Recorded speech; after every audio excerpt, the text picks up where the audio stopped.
Hi Jefferson students, it's time for another poster contest. This week, January 6th through the 10th, is Transportation Safety Week. In fact, Wednesday, which is today when I'm filming this, all of the bus drivers got a special treat from the school for all the hard work that they do. I hope you were able to tell them thank you. If not, every day is a good day to thank your bus driver for all the hard work that they do. So with it being Transportation Safety Week, your teachers will be talking about some key things you need to be thinking about when you ride a bus. Now, not everybody here is a busser, but there's a chance you could be on a bus for a field trip or something else, and it's always good to know what to do when you're on a bus. I know you're going to go over some things in class, but here's a few tips to think about, especially for winter transportation safety. In the winter time, give your bus a little bit extra room. As you're at your bus stops, back up a little bit further than you would be until that bus is stopped and ready to pick you up. It's slippery, and we wouldn't want any accidents to happen. Now, when you're at school, we have our wonderful yellow line that we use when you're coming in from the buses. You see me out there at buses, you probably hear me say 100 times, yellow line. Well, always stay on the school side of the yellow line. And in the winter time, if the yellow line is covered, just stay on the sidewalk part as close to the school as you can be, and then you'll be safe, because we won't want anybody sliding across that line as the buses are coming in. Next, in Minnesota, we have to dress for the weather.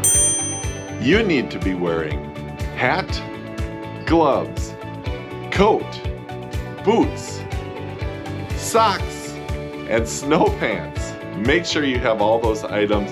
A scarf is always a good idea too. Stay bundled up here in the winter. If your parents send you with those clothes, you must be wearing them. Bundle up, kids. And by the way, if you're not able to get some of these things like snow pants or boots or a jacket, let school know. We can help you do that. We can find you snow boots, a jacket, and snow pants. We're always happy to help with that. So with everything that we're wearing, we have to be careful of a few things. A lot of kids like to wear hoodies that have drawstrings hanging down.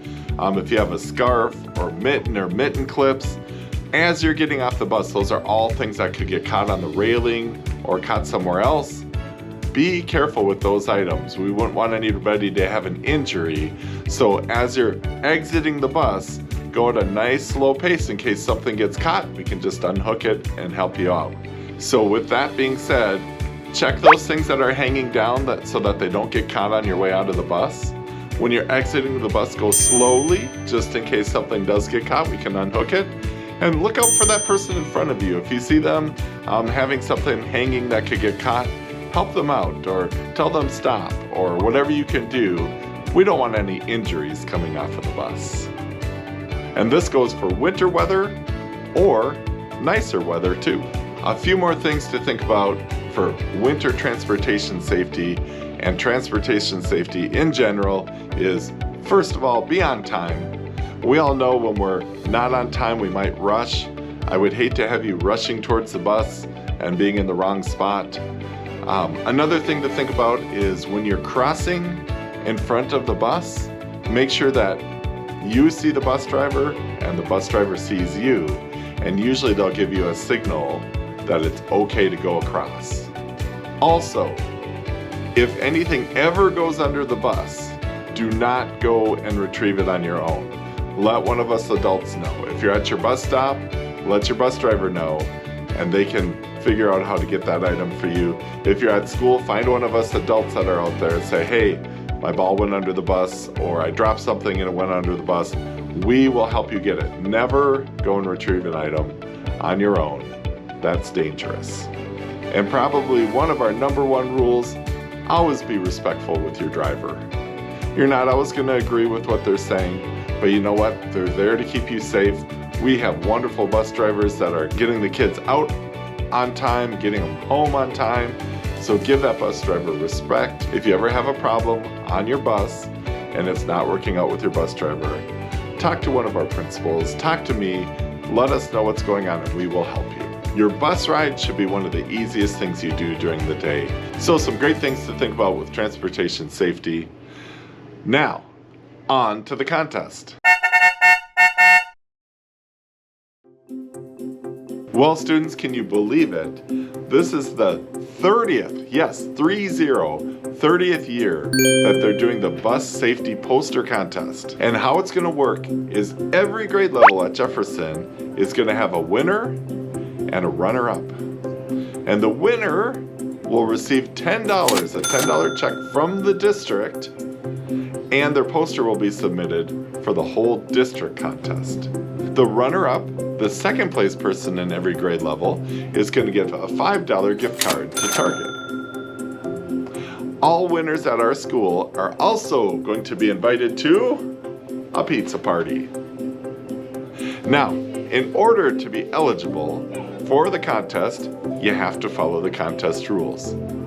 And the first rule is that every poster has to have a bus or a part of a bus on it. The second rule is that every poster has to have the contest slogan. And this year's slogan is safety first, safety always. Those words have to be on your poster somewhere, and I would suggest having them be a big part of your poster, since that's the slogan for this year. Every day I love going out my door and looking at the kindness poster contest winners and the ones that we have on the wall that were very close. If you need some ideas about, how can I be a really good part of the contest? Take a look at those posters. Most of those posters have clear words, clear pictures. The whole poster is done. You have some great examples out there. It's a lot about getting that poster and making it look nice, but it's also about your ideas. How can you show people safety first, safety always on your poster?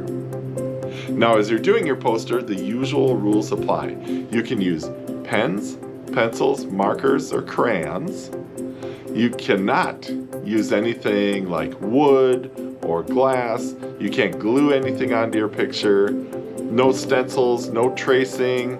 It has to be your own work on your poster, of course. Your teachers will give you the official poster paper, and on the back, you must have your name, your grade, and your school on the back of the paper. Name, grade, and school. Teachers, your class set of posters is due to the office by Friday, January 31st. Bring them down in one group, and that will give us some time to judge as we need to get them to the district office the next week. So give us a little bit of time to judge. Students, I can't wait to see what you come up with. What an important thing to be drawing a picture about, transportation safety. Put those ideas down on that paper. Good luck to everybody, but most of all, have fun with the contest. Thank you for taking time to make the poster. Can't wait to see them all.